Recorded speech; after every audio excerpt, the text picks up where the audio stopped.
بسم اللہ الرحمن الرحیم۔ ہم سب لوگ جانتے ہیں کہ اس دنیا میں مرد اور عورت کی جنس کے علاوہ ایک تیسری جنس بھی پائی جاتی ہے، جسے اردو میں خواجہ سرا، ہجڑا، خسرا، زنخواہ، جبکہ عربی میں مخنث کہا جاتا ہے۔ اب سوال یہ پیدا ہوتا ہے کہ اللہ پاک نے قرآن کریم میں اشرف المخلوقات میں شامل اس تیسری جنس کو کیوں واطیب نہ کیا؟ شادی شدہ جوڑے کون سی ایسی غلطیاں کرتے ہیں کہ ان کے ہاں خواجہ سرا پیدا ہوتے ہیں؟ کیا خواجہ سرا سے اسلام میں شادی کی اجازت دی گئی ہے؟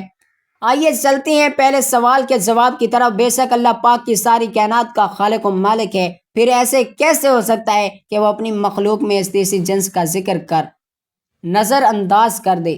یہ محض ایک غلط فہمی ہے جو کہ مذہبی اور معاشرتی اکابرین نے ہمارے اندر پیدا کی ہوئی ہے۔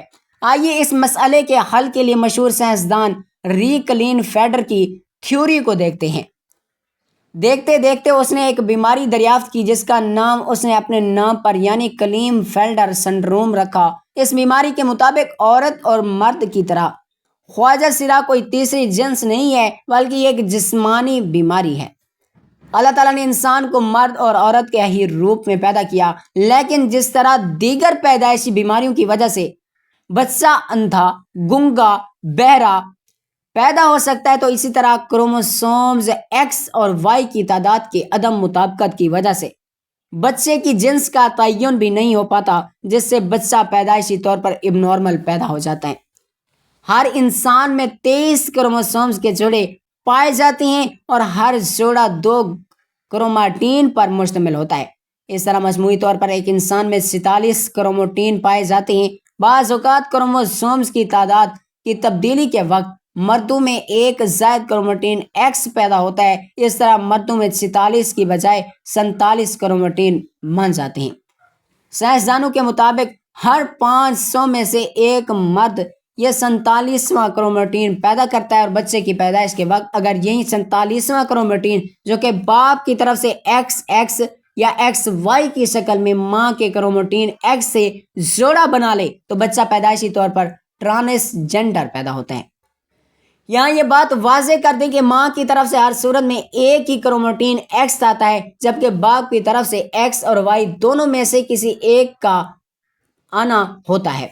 لیکن اگر بدقسمتی سے باپ کی طرف سے ماں کو دونوں ایکس اور وائی کروموٹین مل جائیں تو پھر وہ ماں کے ایکس کے ساتھ مل کر ایک ایسا بچہ پیدا کرتے ہیں کہ جس کی ساری زندگی سزا بچے اور ماں کو دی جاتی ہے، جبکہ یہ تحفہ تو باپ کا ہوتا ہے۔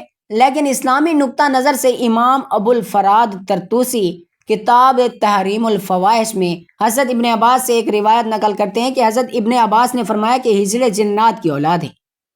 کسی نے حضرت ابن عباس سے دریافت کیا کہ یہ کیسے ہو سکتا ہے، تو آپ نے فرمایا کہ اللہ اور اس کے رسول صلی اللہ علیہ وآلہ وسلم نے آدمی کو حالت حیض میں بیوی سے مباشرت کرنے سے منع فرمایا ہے۔ جب آدمی حالت حیض میں بیوی کے پاس آتا ہے تو شیطان عورت کی طرف آدمی سے پہلے پہنچ جاتا ہے۔ اس لیے ہمارے پیارے نبی نے فرمایا کہ جب تم میں سے کوئی اپنی بیوی کے پاس جائے تو دعا پڑھ لیا کرے، اور دعا یہ ہے کہ اللہ تعالیٰ کے نام کی مدد سے اے اللہ ہمیں شیطان سے محفوظ رکھ اور ہماری اولاد کو بھی شیطان کے شر سے محفوظ فرما۔ تو اس طرح شیطان انسان کو کوئی نقصان نہیں پہنچا سکتا۔ قرآن کریم کی سورہ شعراء میں اللہ اپنی حاکمیت بیان کرتے ہوئے ارشاد فرماتا ہے، بے شک اللہ آسمان اور زمین کی حکومت اللہ ہی کے ہاں ہے، وہ جو چاہتا ہے کرتا ہے، اور جسے چاہتا ہے بیٹے عطا کرتا ہے اور جسے چاہتا ہے بیٹیاں، اور جسے چاہتا ہے ملا جلا کر عطا کرتا ہے، اور وہ جسے چاہتا ہے بے اولاد رکھتا ہے، تو وہی جاننے والا، وہی قدرت والا ہے۔ ہمارا جو ایمان ہے کہ اللہ ہر چیز کا مالک ہے، وہ جو چاہتا ہے وہ کرتا ہے، کسی پر ظلم نہیں کرتا۔ آئیے اب تیسرے سوال کا جواب دیتے ہیں کہ ہجڑے سے شادی کی جا سکتی ہے یا نہیں۔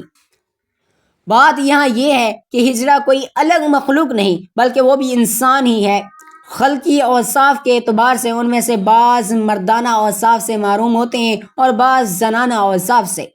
یہ انسان کی تخلیق کے وہ عیب ہیں جو اللہ ان میں سے ایسے ہی رکھے ہیں، جیسے ہم بعض لوگوں کو انسانی اعضاء سے معذور بتاتے ہیں۔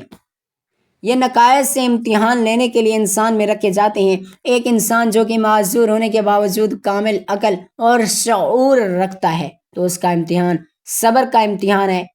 ہاں صاحب مشکل یعنی جس شخص میں مردوں عورت کی علامت بالکل مساوی برابر ہو، اس سے کسی لڑکے یا لڑکی کا نکاح شرعاً جائز نہیں۔ البتہ خنثی غیر مشکل یا وہ خنثی کا جس میں مردانہ قوت اور علامات غالب ہوں تو شرعاً شمار ہونے کی وجہ سے اس کا کسی لڑکے سے نکاح جائز ہے، اور اگر اس میں زمانہ صلاحیتیں اور علامات غالب ہوں تو اس کا کسی مرد سے نکاح شرعاً بھی جائز ہے اور درست ہوگا۔ ایک دفعہ ایک شخص باب العلم امیر المومنین حضرت علی کی بارگاہ میں حاضر ہوا اور عرض کرنے لگا کہ اے امیر المومنین، میرا بھائی ایک خواجہ سرا کی محبت میں گرفتار ہو گیا ہے۔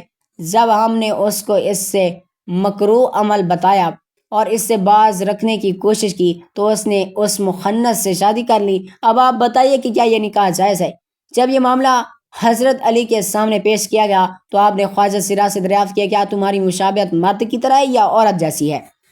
خواجہ سرا نے کہا کہ مجھ میں مرد اور عورت دونوں کی خصوصیات پائی جاتی ہیں اور مجھے ماہواری بھی ہوتی ہے، مردوں کی طرح میں زندگی بھی گزار لیتا ہوں۔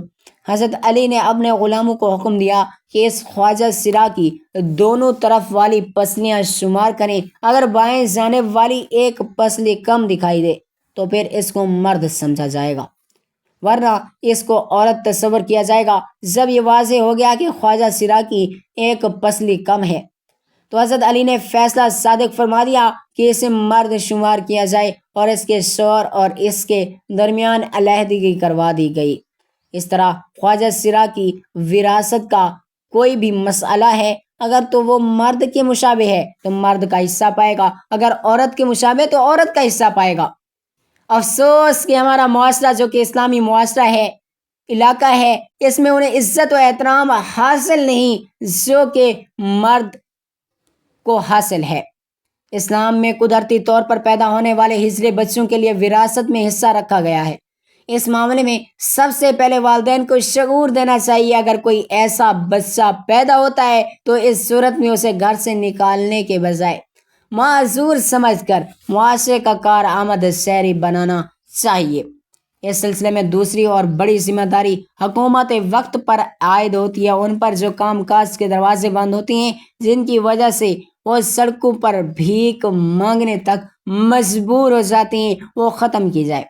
اس سلسلے میں قانون تو موجود ہیں لیکن عمل کوئی نہیں کرتا۔ بہرحال ہماری آج کی اس ویڈیو اسی سلسلے میں کاوش تھی کہ ان لوگوں کو وہ حقوق دلوائے جائیں جو کہ باقی تمام شہریوں کو حاصل ہیں۔ میری اور سب سے درخواست ہے کہ خواجہ سرا کو تحقیر نظر سے دیکھنے کے بجائے ان کو بھی عزت اور احترام دیا کریں جیسا کہ معاشرے کے دوسرے تمام افراد کو حاصل ہے۔